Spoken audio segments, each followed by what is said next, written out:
dia ini tukang na'udzubillah pelaku zina, main judi, itu enggak boleh dia menjadi dua orang saksi kita. Tapi diriwayatkan Rasulullah sallallahu alaihi wasallam ada kalanya menikah tanpa saksi. Benarkah itu? Benar. Kenapa boleh?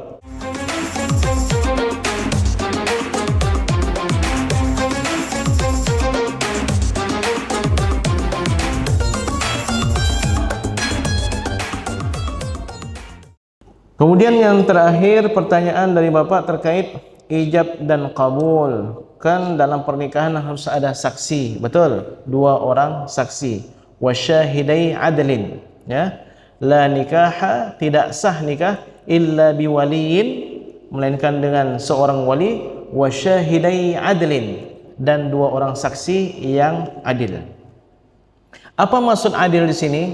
Muslim, baligh, berakal, dan termasuk di antaranya adalah tidak pelaku dosa besar dan tidak terus menerus dalam dosa kecil.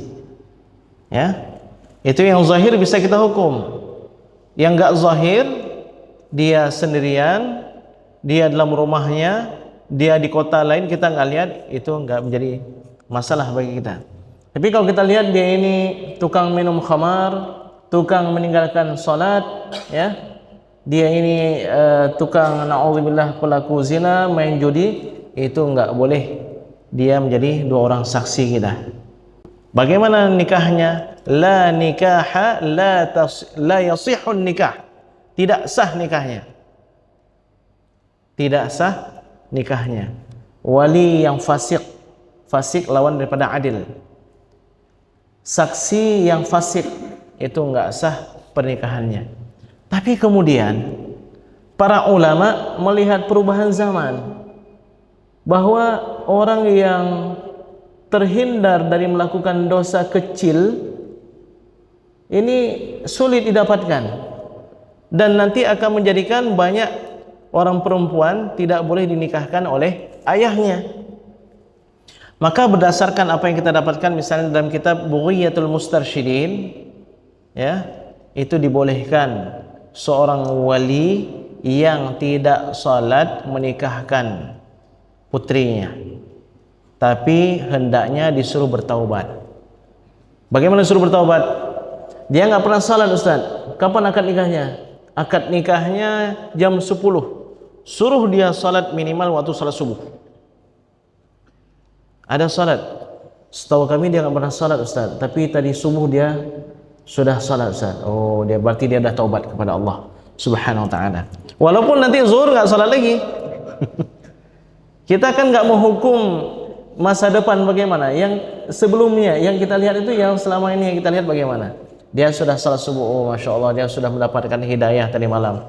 Mungkin bermimpi bertemu dengan aulia, bertemu dengan Nabi, atau bagaimana mendapatkan nasihat sehingga dia melaksanakan salat. Jadi begitu, ya. Demikian pada wali, demikian juga pada saksi. Kecuali dalam satu mazhab namanya mazhab Maliki. Dalam mazhab Maliki enggak perlu ada dua orang saksi. Pernikahan tidak perlu kepada dua orang saksi dalam mazhab Maliki. Tapi dalam mazhab Maliki disyaratkan yang lebih berat daripada dua orang saksi. Apa itu? Hendaknya pernikahannya itu diumumkan, diketahui oleh orang banyak, bukan hanya oleh dua orang saksi. Tapi diriwayatkan Rasulullah sallallahu alaihi wasallam ada kalanya menikah tanpa saksi. Benarkah itu? Benar. Kenapa boleh? Kenapa boleh pada Rasulullah SAW, enggak boleh pada kita? Jawaban simpelnya, Rasulullah SAW itu diberikan keistimewaan yang tidak diberikan kepada kita. Kita boleh menikah maksimal berapa? 4. Ya, bapak-bapak mudah jawabnya, ibu-ibu yang susah. Boleh kita menikah lebih daripada 4? Kok sanksi? Ya enggak boleh. Bolehkah kita menikah lebih daripada 4? Enggak boleh. Satu aja lebih enggak boleh.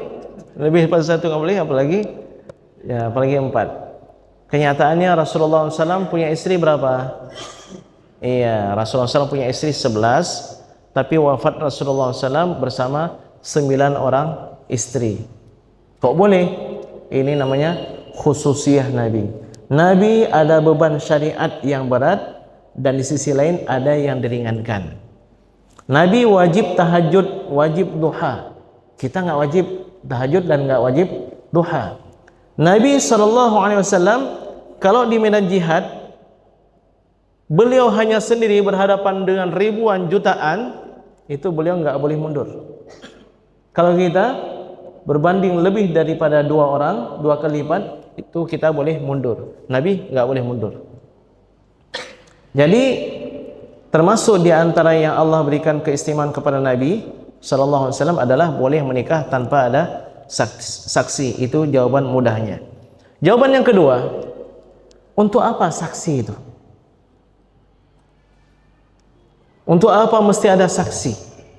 Saksi disyariatkan dalam pernikahan itu untuk menguatkan dan untuk jaminan bahwa suatu hari nanti kalau ada yang komplain, itu siapa itu? Itu bukan pasangan halal itu. Ada 2 orang saksi.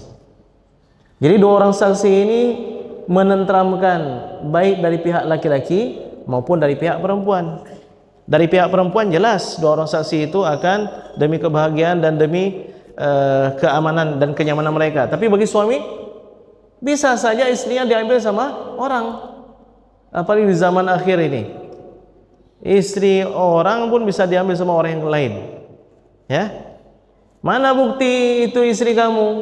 Dia sudah siapkan rumah untuk yang kamu ngakui itu sebagai istrimu. Bapak, itu memang istri saya itu. Ya, itu memang istri saya. Kalau nggak percaya itu ada saksinya. Apalagi kalau mazhab Maliki itu satu kampung menyaksikannya.